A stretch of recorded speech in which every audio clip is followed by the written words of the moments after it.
chegou a óbito porque se engasgou com um caroço de pitomba. Ela que morava, né, na cidade de Pavussu, no Piauí, Eloá Cristine Pereira Ramos, chegou a falecer porque se engasgou com um caroço de pitomba. E aqui ao meu lado está Gilmar Alves, que ele é instrutor de parada cardíaca, e ele vai explicar para a gente, vai instruir, inclusive você que é pai, que é mãe, inclusive, como fazer, o que fazer nessas horas, o que realmente, o primeiro socorro, como os primeiros socorros salvam vidas. Gilmar, mais uma vez aqui na nossa revista, bem-vindo. Sempre muito bom ter você aqui com a gente. E eu que sou mãe, inclusive, já fico esperta para poder aprender, porque nunca se sabe, gente. Parece até besteira, é bobo, mas, infelizmente, acidentes acontecem. E dentro de casa, acidente doméstico, então, a gente tem que ficar muito esperto. Bem-vindo. Bom dia a todos, né? É muito importante essas manobras e, como o próprio nome diz, primeiros socorros. Esse atendimento pode ser feito por qualquer pessoa. Então, qualquer pessoa que estivesse lá do lado dessa criança de 2 anos, se tivesse um treinamento mínimo, talvez até uma orientação dessa que a gente está passando, teria salvado a vida dessa criança. São manobras simples, né, que salvam vidas.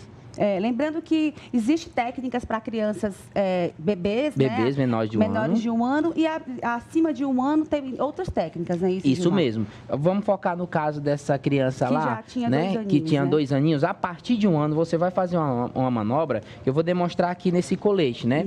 Então você vai por trás dessa criança e, no caso, como é uma criança menor, você é um adulto que vai prestar socorro, você pode ajoelhar, apoiar essa criança na sua perna e fechar a mão dessa forma. Fecha a mão e localiza a parte mole do estômago, acima do umbigo. Logo acima do umbigo é o local que popularmente a gente chama a boca do estômago, né? Sim. Você coloca essa mão aqui, a outra mão você apoia por cima e você vai fazer um movimento para dentro e para cima, né? É só um movimento. Observe que aqui vai sair um corpo estranho como se fosse desengasgando uma criança de basicamente 2 anos também, né? Essa manobra você faz a partir de 1 ano. Faça a manobra e consigo desengasgar. É simples, pessoal, simples e qualquer pessoa pode fazer essa manobra. Só precisa o quê? Identificar. Se essa criança engasgou com caroço de pitomba, era um corpo estranho sólido e ela estava sem respirar, ela estava sem conseguir falar e normalmente o sinal universal para as crianças maiores e adultos é as 2 mãos no pescoço. Se ela está sem falar, sem respirar, e é o momento de você fazer essa manobra que pode salvar a vida de uma vítima. Nossa, só em pensar, só imaginar essa cena, eu como mãe já me dá uma aflição, né, Gilmar? Bom, você trouxe aqui uma outra forma de demonstrar. Vamos que os pais ou você que está perto de uma criança que engasgou, não conseguiu, tentou essa manobra, não conseguiu, a criança chegou a desmaiar.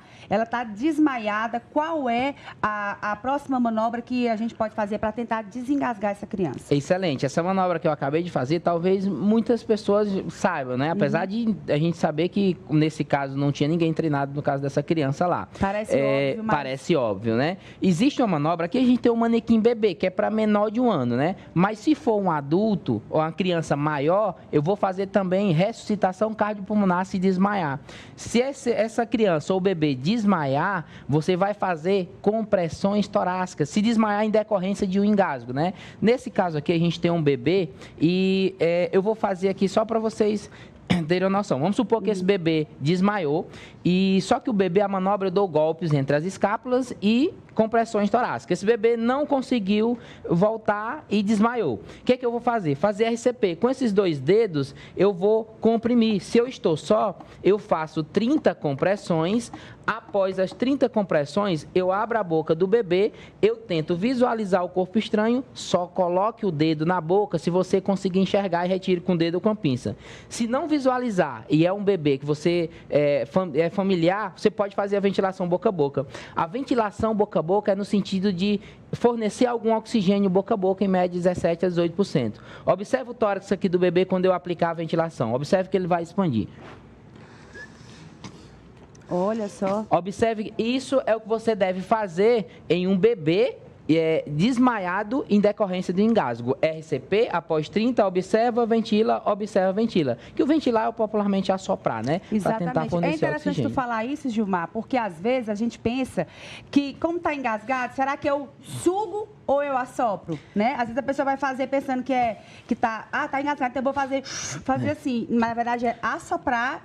E esse assoprar, ele não vai fazer com que o corpo estranho desça mais ainda? Quando você faz a compressão, a tendência, por exemplo, nesse caso do bebê, a tendência, essa compressão, ela torna provoca uma tosse mecânica e tenta um pouco lateralizar. O objetivo de você ventilar não vai conseguir empurrar mais. Você vai tentar passar algum ar com oxigênio, porque a principal causa de parada cardíaca na pediatria, principalmente, é hipóxia, é falta de oxigênio. E nesse caso, é hipóxia, que é o caso de engasgo, entendeu? Entendi. Aí no caso da criança, né, que chegou a falecer, ela desmaiou, em média, quanto tempo nós temos aí para poder tentar fazer essa ressuscitação? É esse mesmo procedimento aqui? Porque você deu exemplo como se fosse um bebê. Ela que já tem 2 anos. Isso, ela que já tinha 2 anos, tem uma estrutura física maior. Eu vou demonstrar aqui no bebê, porque no bebê a gente faz aqui, compressões com 2 dedos. Se for uma criança maior, você vai fazer a compressão com uma mão.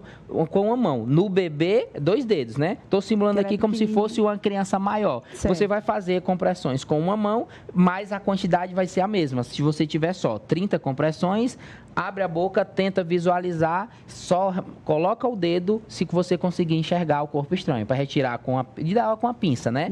E você fica fazendo isso até quando? O ideal, pessoal, na hora que você observa, presencia um engasgo total, já liga 192, porque o SAMU já está vindo. Então, você vai fazer essas manobras até conseguir desengasgar o bebê, até você cansar ou até o SAMU chegar. São dicas valiosas. Inclusive, a gente sempre conversando aqui com o Gilmar, outra vez que ele veio, que é importante também nas próprias escolas, as crianças aprenderem isso.